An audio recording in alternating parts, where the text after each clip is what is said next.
Welcome back to Canadian Justice, where we're discussing terrorists at home and the recent arrest of two men in Toronto, allegedly for terrorism-related offenses. Now, there's two unrelated but both terrorist-related charges. One set of charges is against the father and son for what police say it was a plan for an imminent terrorist attack in Toronto with an axe and a machete. And then there's this historic charge that seems to be against the father for, a heinous crime that appears to have been committed in Iraq that was featured in a ISIS propaganda video. So, Ari, what do you want to say about how the Crown would pursue charges for that sort of historic video against the father, by the Well, for father? that, it's kind of, yeah, and that's, I get asked this a lot, which is it didn't take place in Canada. How can he be charged here pursuant to the terrorism provisions and other provisions in the criminal code, particularly if you're a citizen of Canada or a permanent resident and you haven't been tried in a court of competent jurisdiction somewhere else in the world? Iraq wouldn't qualify. Australia, Britain, the United States likely would. They have every right to try him here for that, and they should. You add in the fact that he's a citizen, and it just becomes a mind-bogglingly gross political story, which I think is more interesting than the legal story. The prosecution of the downtown Toronto allegations. Look, they're arrested at a hotel. I would think that they were being very carefully watched prior to that arrest. And the first thing I would want to know as a prosecutor or a defense lawyer is what were they arrested with?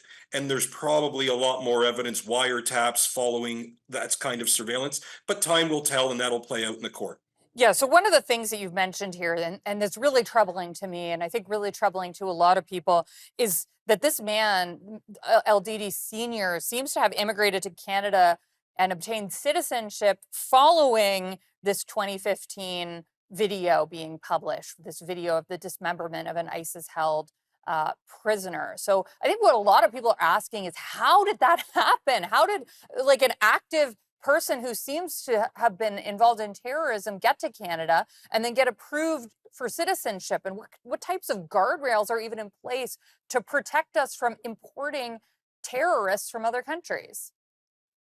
Well, look, I'm going to give an answer that's purely political. My legal hat is off. Why does this surprise anybody? Why does this surprise any honest broker who's watching our immigration system fail from its even stated purposes?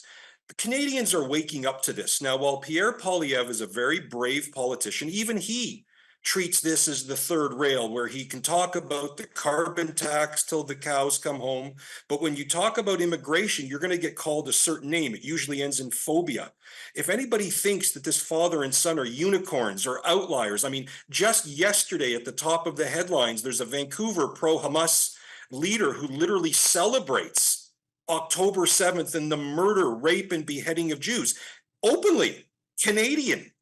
Just go stand at the airport one day and people open up their eyes. While immigration is important and crucial and it's made Canada the great country that it is over the last 100 years, I mean, look at my last name. I have a family that wasn't let in for 10, 15 years while they were being gassed and put to death, but we seem to be letting people into Canada that, one, are not making Canada better, but two, if you dare say anything about it, you're going to be called the most stupid name in history now, which is far right, rather than common sense. So my view of this case is that it's a political story. Everybody will clutch their pearls and go, how about this dad? How about this dad? Rather than going, is dad a unicorn, or do we maybe have a problem with just too open of a border?